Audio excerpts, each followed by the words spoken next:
zapatiste, j'ai le sentiment de parler d'une expérience rebelle, radicale, une expérience d'auto-organisation alternative, et qui, de surcroît, a la particularité de durer depuis un certain temps, c'est-à-dire depuis un peu plus de 20 ans, qui est quand même relativement appréciable, et qui, à mon sens, devrait mériter qu'on lui accorde plus d'attention et plus d'importance. Je pense qu'il y a là véritablement une expérience importante, mais qui n'est pas suffisamment regardée, bien qu'elle mérite et qu'elle soit l'occasion d'une inspiration et donc de réflexion, puisque quand même des expériences alternatives aussi riches et aussi durables, malheureusement on n'en a pas un très grand nombre à nous mettre sous la dent, si je puis dire, et que le territoire zapatiste, même s'il est en grande partie partagé avec des communautés qui ne sont pas zapatistes, a une extension qui est plus ou moins comparable à celle de la Belgique. Signature des accords de San Andrés, le 16 février 1996, entre les zapatistes et le gouvernement fédéral, donc des accords sur la reconnaissance des droits et de la culture indienne dans l'ensemble du Mexique, et donc principalement la notion d'autonomie des peuples indiens. Tous les partis politiques représentés au Parlement votent contre le texte de cette réforme des accords de San Andrés remis en forme par cette commission parlementaire, et votent une autre loi qui est aussitôt dénoncée comme une trahison, comme une contre-réforme. Et donc là, on a une nouvelle phase qui s'ouvre, et qui s'ouvre en particulier à partir de 2003 avec la création des conseils de bon gouvernement, donc qui vont être les instances principales de l'organisation de l'autonomie zapatiste. Ça, c'est des documents extrêmement intéressants. Ce sont 4 cahiers, c'est les cahiers, ils appellent ça les cahiers de texte de premier degré. Dans ces 4 cahiers, il y a justement sur les thèmes du gouvernement autonome, de la résistance autonome, de la place des femmes dans la résistance autonome, une sorte de synthèse. Les zapatistes ont mis en place, en quelques années, un système politique propre qui est totalement dissocié du système politique officiel mexicain. Il est même tellement dissocié qu'il est plutôt attaqué par ce système qui cherche à lui mettre toutes les entraves possibles. Donc ce système politique que je vais décrire, il est à la fois très simple, très humble dans sa mise en œuvre, parce qu'encore une fois les moyens sont extrêmement modestes.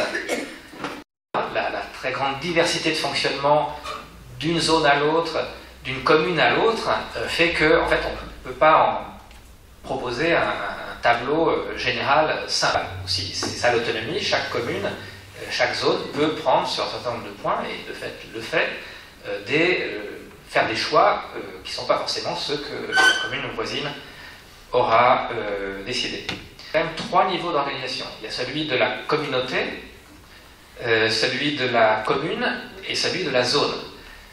Alors, une communauté, en fait, c'est un village. Donc, à chacun de ces 2 niveaux, il y a une assemblée et il y a des autorités élues. Et l'articulation des deux est évidemment un enjeu fondamental. Le rôle des assemblées est particulièrement grand. Le principe qui est énoncé notamment sur les panneaux qu'on voit à l'entrée des territoires zapatistes. Donc ici, vous entrez en territoire zapatiste. Ici, le peuple dirige et le gouvernement obéit. Donc, comment ensuite se fait l'articulation entre les assemblées et les autorités élues, donc, qui sont donc soit des autorités au niveau de la communauté, qui sont plutôt une personne qui est responsable de la communauté. Au niveau de la commune, c'est un conseil municipal. Et au niveau de la zone, c'est la Junta de Buen Gobierno, le conseil de bon gouvernement. Le conseil de bon gouvernement ne peut pas prendre des décisions tout seul. Et dès qu'il y a un projet important, ce projet doit être soumis à l'assemblée de zone. L'assemblée de zone va examiner le projet, donc c'est un projet productif, un projet d'organisation, ou quelque type que ce soit. L'assemblée de zone va examiner ce projet. Si c'est quelque chose de relativement simple et qu'il y a manifestement un accord assez général, il peut être éventuellement approuvé, mais dans la plupart des cas, il y a des opinions différentes, il y a des points de vue différents, et donc à ce moment-là, le projet doit être soumis à la totalité des communautés de la zone.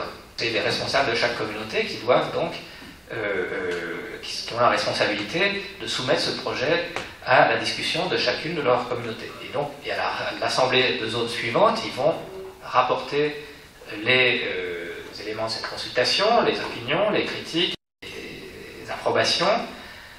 Et donc si on tombe d'accord, à ce moment-là le projet est adopté. S'il n'est pas adopté, il faut reformuler le projet en fonction de tout ce qui a été dit, et à ce moment-là le resoumettre, repartir vers le bas et soumettre à nouveau ce projet à l'ensemble des communautés.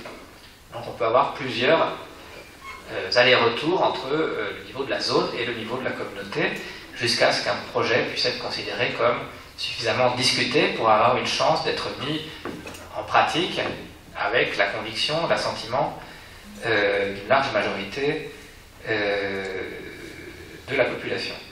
Effectivement, ça nous est arrivé de faire passer des projets sans qu'ils aient été discutés par tout le monde. Mais l'observation à laquelle on peut évidemment s'attendre, c'est qu'un projet qui n'a pas été discuté et donc qui n'a pas fait l'objet d'un accord suffisamment ample a toutes les chances, et même est à peu près certainement voué à échouer.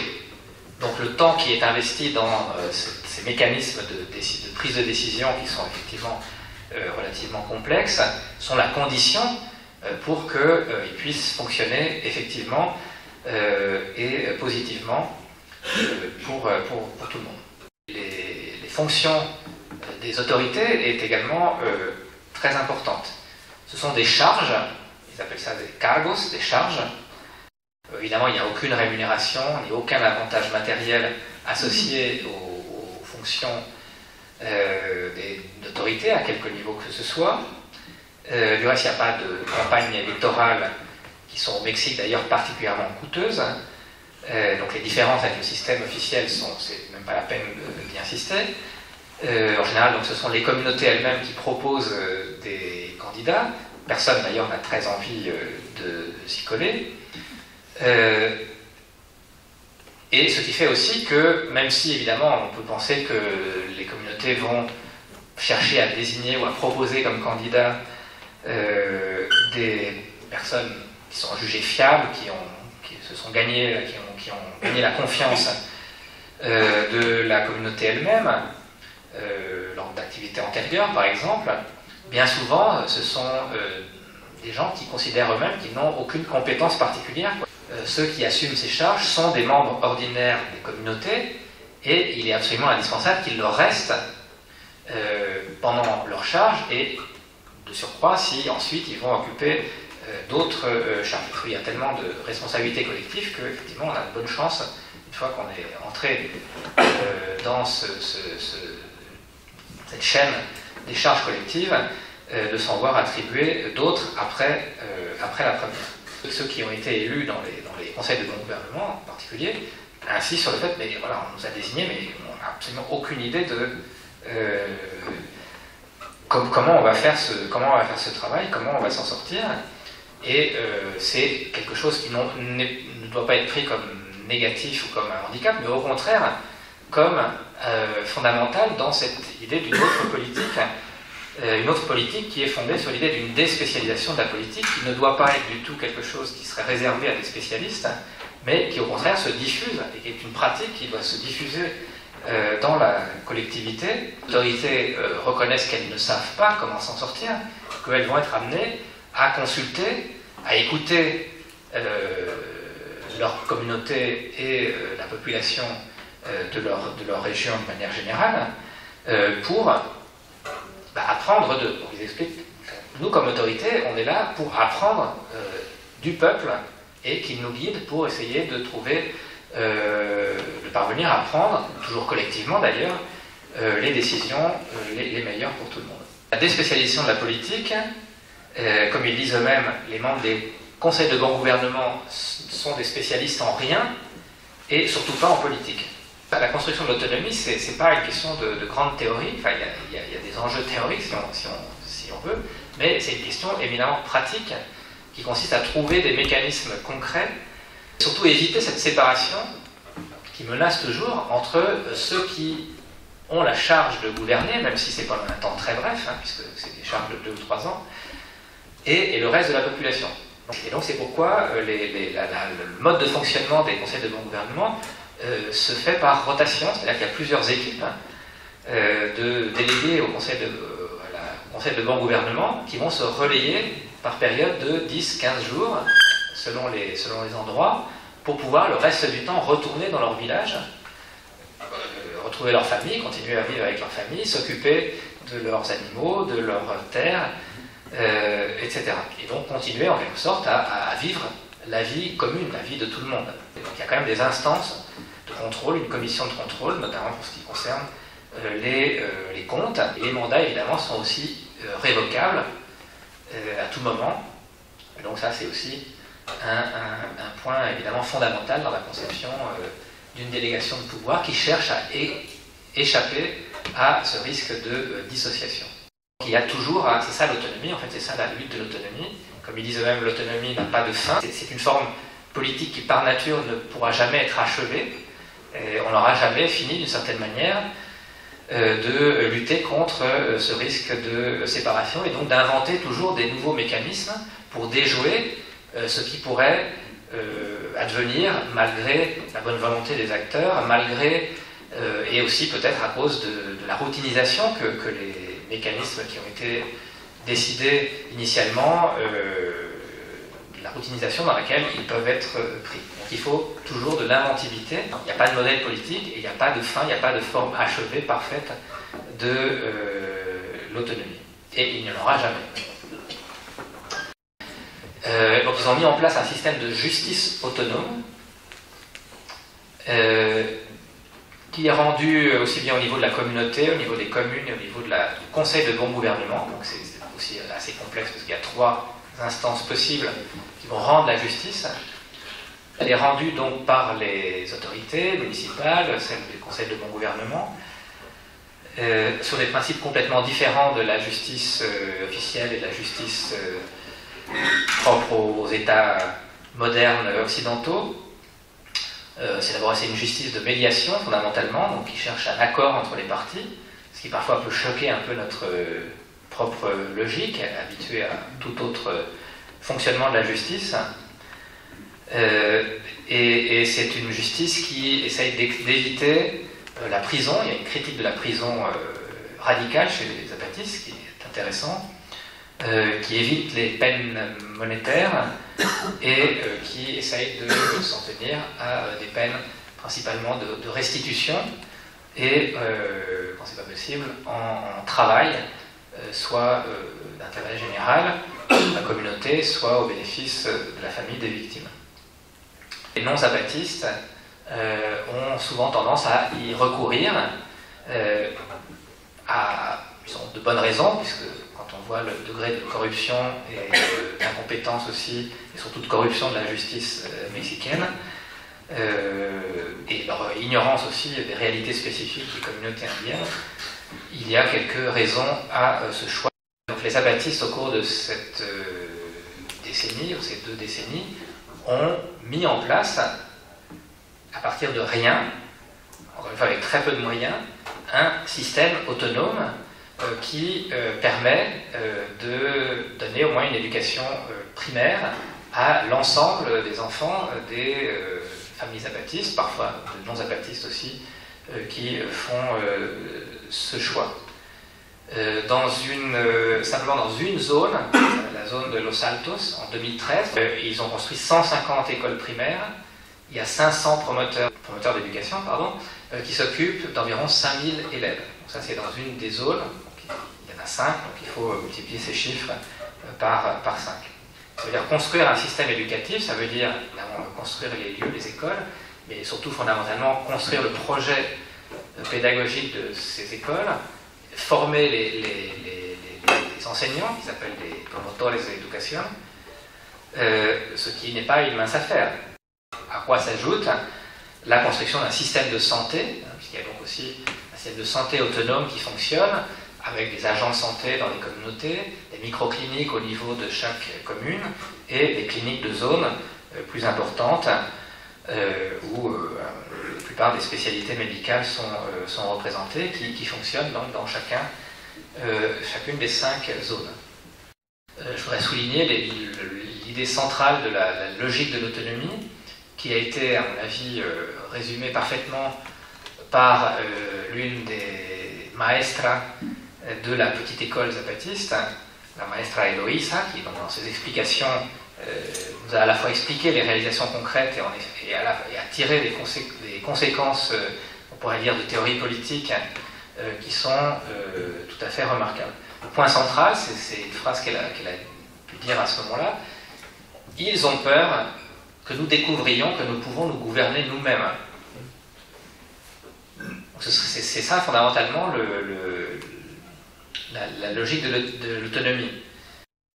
Alors si on se gouverne nous-mêmes, d'abord ça démontre, et ça a une valeur particulièrement importante au Mexique, l'utilité, et souvent l'utilité nuisible de la classe politique, mais plus généralement on peut considérer que c'est une manière de démonter radicalement les principes même de l'État moderne, qui depuis Hobbes ou Hegel est fondé sur l'idée qu'il y a une dichotomie entre le peuple, dont le propre est de n'être pas justement en capacité de se gouverner lui-même, et donc qu'il faut dessaisir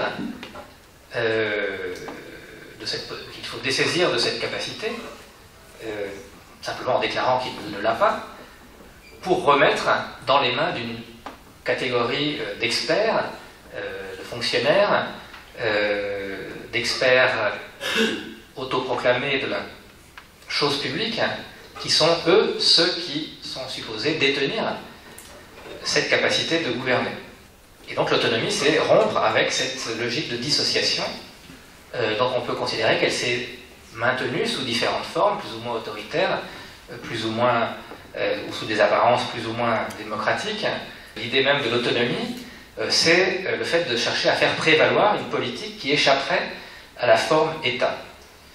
De fait, on pourrait définir les concepts de bon gouvernement comme des formes non étatiques de gouvernement, qui partent précisément de la capacité postulée de l'ensemble de la population à assumer les tâches de gouvernement. Voilà donc le principe politique qu'on peut discuter, auquel on peut réfléchir et qu'on peut discuter, dont on dira qu'il s'est construit à partir d'une réalité spécifique, avec peut-être des particularités qui sont celles des communautés indiennes et de leur histoire particulière, mais dont on peut aussi dire qu'il peut tout à fait s'étendre dans d'autres contextes au niveau de son principe général. Ça rompt effectivement avec les modèles classiques du projet d'émancipation dans sa version marxiste-léniniste. Donc effectivement, il n'y a pas d'État. Mais est-ce que l'État est la seule... Alors, est-ce qu'il n'y a rien entre le tribal et l'État? Donc l'État, c'est la seule manière de sortir du tribal, de sortir de la primitivité, et de sortir d'un âge, d'ailleurs totalement fantasmé sur les origines de l'humanité, à propos desquels on peut renvoyer par exemple au livre de Marshall Salins, qui va nous montrer que l'origine de l'humanité à l'époque paléolithique n'est pas du tout cet âge que l'on pense. Donc que l'État d'une part n'est pas la seule manière de sortir de la barbarie ou de l'état de guerre de tous contre tous, parce que sinon si effectivement on est hobbesien, alors en effet il n'y a pas d'autre moyen que d'en passer par l'État. Des travaux aussi qui nous ont amenés à penser que l'État n'est pas la seule forme d'organisation du commun. Peut-être même que, et c'est ce que je défends, l'État est une forme dévoyée de l'organisation du commun qui dessaisit les citoyens de leur souveraineté et la délègue à une caste ou à un réseau d'institutions qui consolide ce dessaisissement de la souveraineté populaire. Je me réfère par exemple au travail de Laval et d'Ardaud sur le fait qu'il est quand même possible de penser une idée du commun qui ne passe pas par l'État. Voilà. Cette logique peut être étendue au Mexique de manière générale et ailleurs aussi. D'ailleurs, ce principe, il n'est pas du tout spécifique à l'expérience zapatiste, et on pourrait dire qu'il réactive aujourd'hui des principes qui ont été développés, voire expérimentés, même de manière brève, ailleurs. On peut dire que c'est le cas de la commune, ou des essais de communes qui ont pu, qui ne se sont pas malheureusement développés dans d'autres régions de France au moment de la Commune de Paris. On peut aussi penser dans une toute autre région au confédéralisme démocratique qui est en train de se mettre en place au Kurdistan, comme une expérience peut-être très proche dans ses principes, et à ce point de vue-là, encore une fois, la présence des Kurdes au séminaire dont je parlais au début était particulièrement intéressante. Donc le principe, c'est l'idée de commune, donc d'entité politique locale qui se confédère. C'est le principe d'une confédération d'entités locales autonomes, qui est donc en soi pas du tout un principe spécifique aux zapatistes, mais simplement les zapatistes nous offrent aujourd'hui une réalisation concrète à une échelle quand même pas négligeable et sur une durée qui non plus n'est pas négligeable. Si on compare à la Commune de Paris par exemple, qui fait donc tout son intérêt. La principale source d'inspiration de l'expérience zapatiste, elle se joue sur le terrain politique, ou donc sur la réflexion d'une option qui serait celle de l'autonomie, donc d'une voie politique non étatique. C'est là où effectivement l'expérience est sans doute la plus avancée, la plus intéressante. Mais il faut quand même parler de cet autre aspect fondamental qui est celui de la production. Là, les zapatistes sont assez réalistes. Autant, ils sont assez modestes sur le terrain de la production. Par exemple, mon votan, c'est-à-dire mon gardien, enfin celui qui s'occupait, le jeune garçon qui s'occupait de moi pendant la petite école, je lui demandais, est-ce que vous considérez que vous êtes sorti du capitalisme? Alors là, presque il rigole quasiment, enfin, mais non, évidemment, on n'est pas sorti du capitalisme, on ne peut pas prétendre qu'on est sorti du capitalisme. On est entouré, on est cerné, ils n'arrêtent pas de nous attaquer, et donc évidemment on ne peut pas construire quelque chose sans prendre en compte le fait qu'on est assiégé, on est attaqué en permanence. Sur le plan presque militaire, paramilitaire, mais sur le plan économique aussi. Donc il y a une conscience très forte des limites de ce qu'ils ont pu construire jusqu'à présent. Néanmoins, il y a quand même des éléments intéressants et importants. Au point quand même qu'on pourrait dire que les zapatistes défendent et amplifient dans leur territoire des formes de vie qui, pour l'essentiel, ne sont pas déterminées par les catégories fondamentales du capitalisme. Alors, c'est vrai que ça passe par aussi la particularité de régions largement rurales. Ça passe par la défense d'une tradition historique qui a été revitalisée par la Révolution mexicaine de 1910, mais qui est aussi aujourd'hui en passe d'être totalement détruite par les politiques néolibérales. C'est la défense d'une agriculture paysanne qui suppose des efforts considérables qui malheureusement ne sont pas menés ailleurs avec autant de vigueur. Donc une lutte, des efforts considérables pour éviter d'être intégré dans les projets d'une agriculture commerciale qui se développe extrêmement vite. Donc résistance au développement de monocultures commerciales.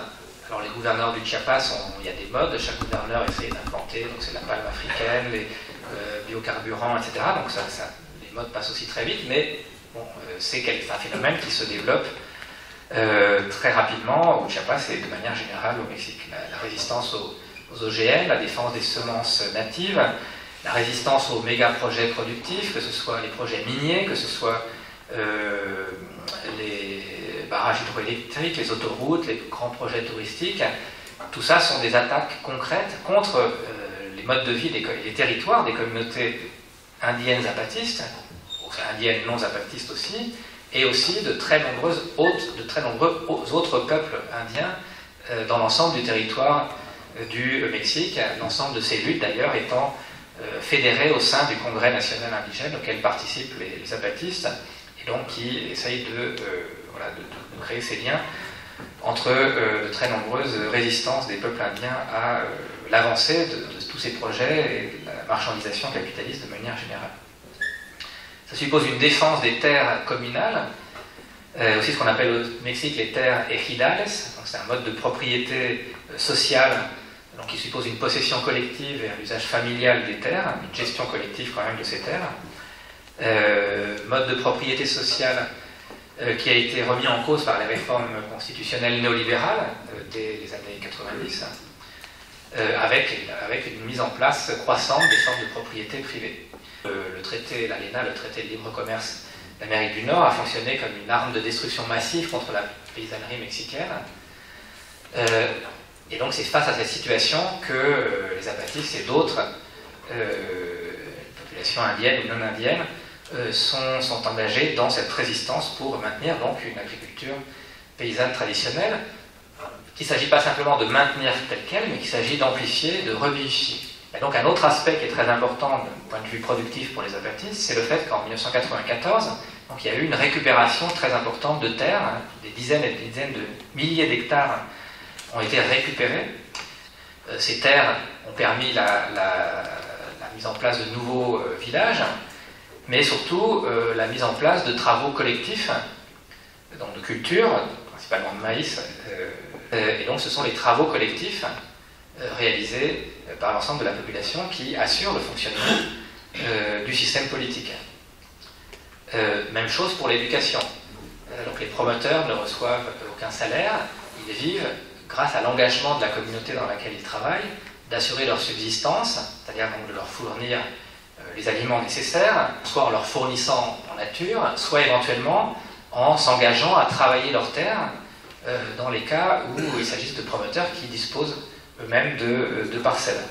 Et donc il y a deux choses importantes. Il y a l'aspect défensif, donc le fait d'avoir empêché l'expansion de la sphère marchande, qui par ailleurs progresse partout ailleurs, et deuxièmement, le fait d'avoir amplifié une organisation non marchande et non monétarisée de la collectivité.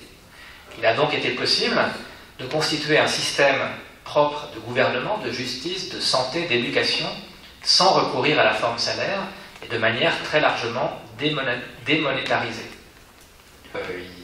Les produits qui sont vendus par les zapatistes sont évidemment importants pour leur permettre de faire ces achats, et le principal d'entre eux, c'est le café, qui est là, et donc qui est, avec aussi un peu d'artisanat, mais fondamentalement le café, qui est évidemment par lui-même une culture commerciale, qui au départ était acheté par des intermédiaires voraces, ils appellent les coyotes, mais qui a donné lieu à la construction de coopératives, mises en place par les zapatistes eux-mêmes, et qui est diffusée, donc, comme vous avez pu le voir, ce soir même, grâce au réseau de distribution solidaire qui existe. C'est une des formules peut-être les plus connues des zapatistes qui disent fréquemment que ce qu'ils cherchent à construire, c'est un monde, en espagnol c'est un mundo en donde quepan muchos mundos, c'est pas absolument évident à traduire simplement, c'est un monde dans lequel il y ait plusieurs mondes, ou plus exactement un monde dans lequel il y ait place pour de nombreux mondes. Donc il faut avoir cette perspective d'un monde commun et d'un monde effectivement partagé. Mais une politique de l'autonomie, elle part forcément de la singularité des lieux, des communautés, des communes, des entités locales, donc la singularité des lieux et des expériences. Là, on aboutit forcément à une multiplicité.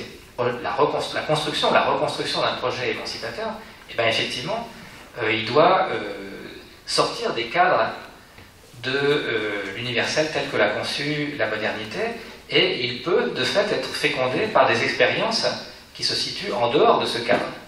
En premier lieu, celle des zapatistes. Parce que de fait, leur mode de pensée, leur manière de voir le monde est imprégnée d'une autre tradition culturelle qui n'est absolument pas la nôtre. Si on admet la présence de différences fortes, entre ces différences, ça suppose des tensions, des heurts peut-être parfois, et nécessairement aussi donc un travail de compréhension, de médiation entre des perspectives différentes. Ce monde fait de nombreux mondes, ça veut dire la confrontation ou la recherche d'une conciliation souhaitable entre des options culturelles radicalement différentes, et donc des choix de vie radicalement différentes. Et le bien vivre, c'est ce que chaque collectif, chaque communauté, chaque commune, chaque collectif de vie décide ou décidera ce qu'est le bien vivre. Donc si on admet ce principe du bien vivre, c'est un principe général, justement extrêmement général. Le problème, c'est qui décide. Il n'y a pas, comme je disais tout à l'heure, il n'y a pas une norme du bien vivre. Enfin, ça serait un principe universalisant, abstrait, qui tomberait du ciel. Et donc, il n'y a qu'une seule possibilité, c'est que ce soit les collectifs, les communautés elles-mêmes, ou les collectifs de vie, ou les communes, ou on peut les appeler comme on veut, qui doivent discuter et élaborer ce qu'est pour eux le bien vivre. Et c'est à partir de là, à partir de ces choix du qualitatif de la vie, que doivent découler les choix en matière de production, dont les formes particulières ne sont pas spécifiées. Et donc, les collectifs de vie dans un monde post-capitaliste auront des choix concernant ce qu'est le bien vivre qui pourront être très fortement différents. On va aussi chercher à comprendre simplement ces autres choix, et ça, si on n'a pas une perspective interculturelle, je pense qu'on n'y parviendra pas. D'abord, il y a au moins un impératif, c'est l'impératif écologique, c'est-à-dire qu'il faut évidemment mesurer les choix productifs découlant des choix de vie, d'organisation de la vie collective. Il faut les mesurer aux impacts écologiques que ces choix productifs vont avoir. Et à mon sens, il y a quand même un deuxième aspect qui est fondamental, c'est que dans la défense des formes de vie que les collectifs auront sans doute à cœur de défendre, il y a, je pense, le temps disponible. Parce que pour moi, ce monde post-capitaliste, c'est d'abord il suppose une révolution du temps et une augmentation considérable du temps disponible.